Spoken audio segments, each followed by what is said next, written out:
This SsangYong Rexton is a proper four-wheel drive with a decent diesel engine and 7 seats, which is sort of the dream combo for a family car buyer, right? But you might be thinking, what the hell is a SsangYong Rexton? In this review, I'm going to tell you all about it and whether you should consider one. There are only 2 models available for the Rexton. The top of the line Ultimate Grade or our one, the ELX. And you can pick this up for just $47,990 drive away.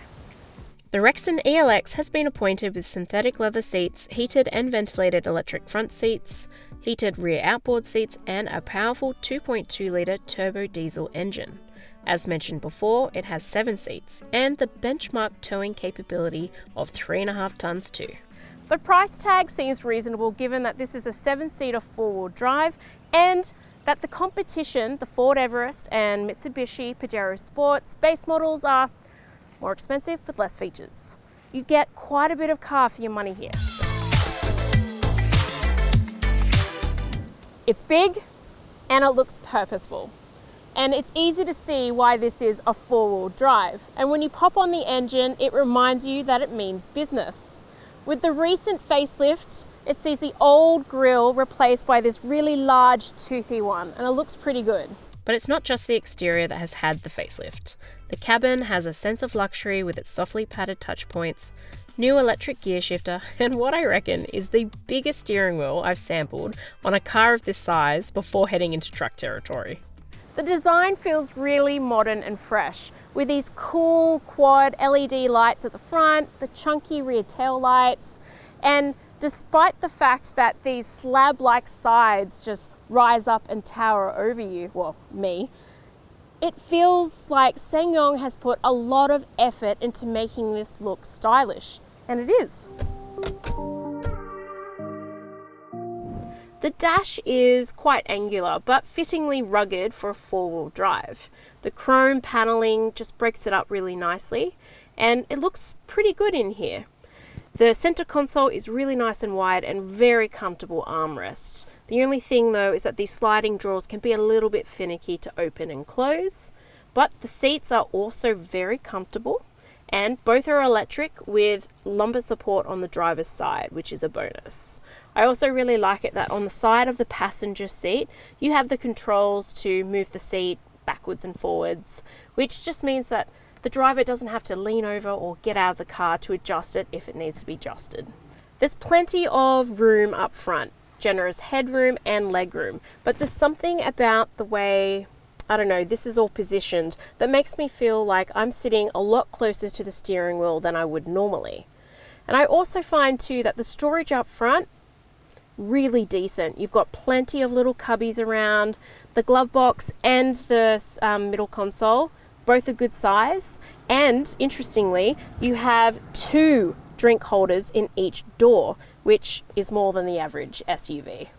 The 8-inch touchscreen multimedia system, in my mind, just looks a little bit too small for a car of this size. It's also angled in such a way that it catches the light and is hard to see. Plus, I found it quite glitchy. So for example, I would turn off the volume and then randomly it would pop itself back on, which was a little bit annoying.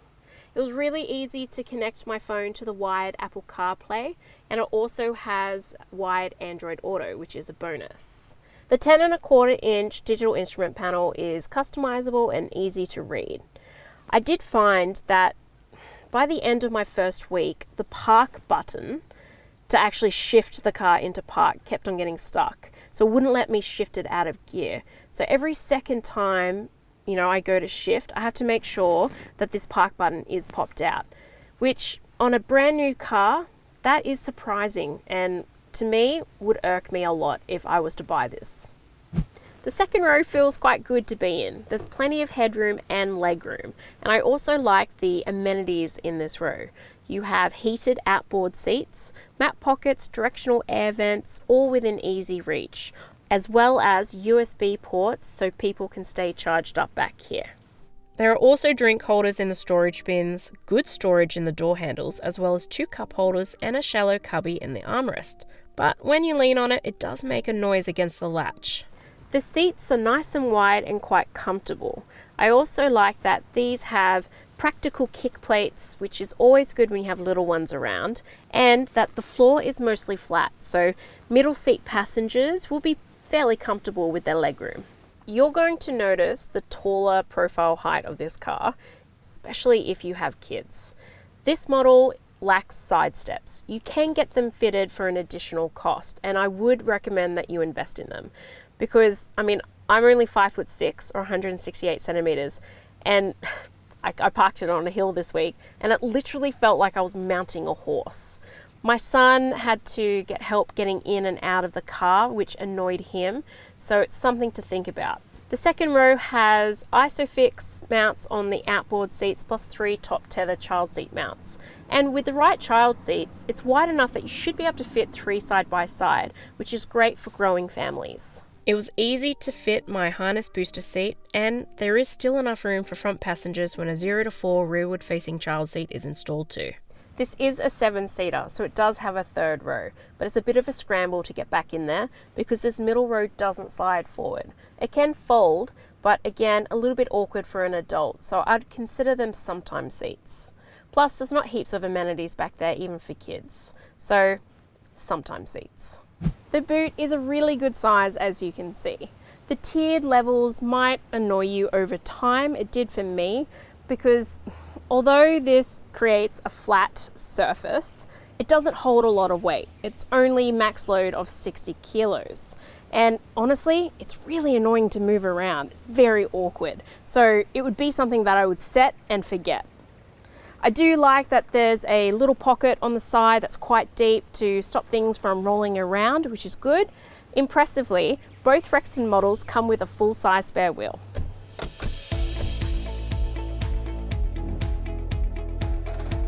If you can make peace with the fact that this handles like a truck, then you might find yourself enjoying the driving experience because it can be fun. And the big turbo diesel engine has enough guts to pull the big body around. I didn't take it off-road, but the engine sounds mean and capable and does instill some confidence that it could handle it. The 8-speed auto transmission is surprisingly smooth given how rough the ride is, and it is a rough ride. The car shudders and shakes over a bumpy road and really vibrates the steering wheel.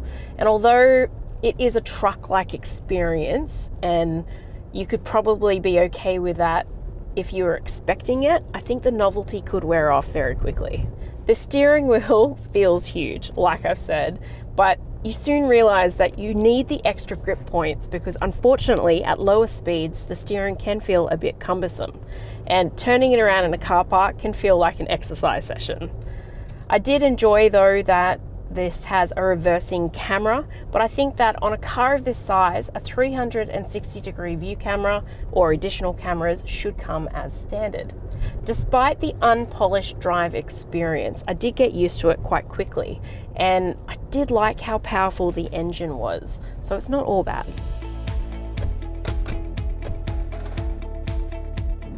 The official combined fuel cycle is 8.7 litres per 100 kilometres, and I achieved just shy of that at 8.6.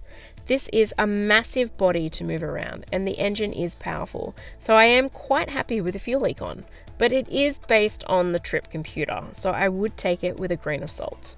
I also would expect that figure to start to creep up in the city. The Rexton comes with some top safety features that I always like to see in a family car, like AEB with forward collision warning, blind spot monitoring, and rear cross traffic alert. And if you're towing, it also has a trailer sway control feature, which is great.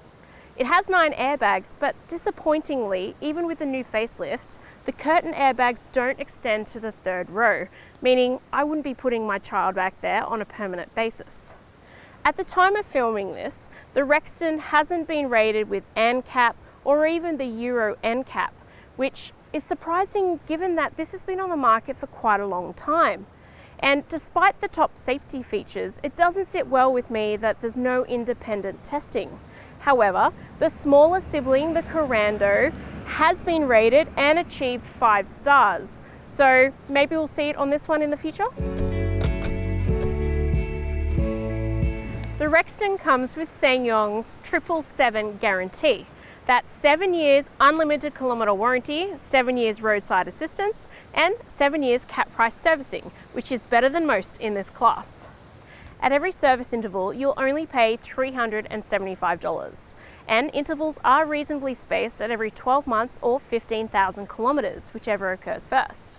Your real issue will be trying to find a dealership to get it serviced at, because they seem to be a little bit few and far between. The SsangYong Rexton ELX is a 7-seater four-wheel drive with a decent engine and some features that you just don't see on the base model. I reckon this would suit quite a few families, and for the price tag, should be on the consideration list if you're after a big SUV but you're on a budget. I would have liked the tech to be a little bit more user-friendly and modern, and the lack of the curtain airbags covering that third row won't appeal to some, but I still give this a 6 out of 10. My son did like how big it was, but did find it annoying that he had to literally climb up and into his seat. He did get a really good view this week though, and he gives it a 6 out of 10 as well. If you're after more details, check out the full review at the CarsGuide site. The link will be in the description, and I'll see you next week.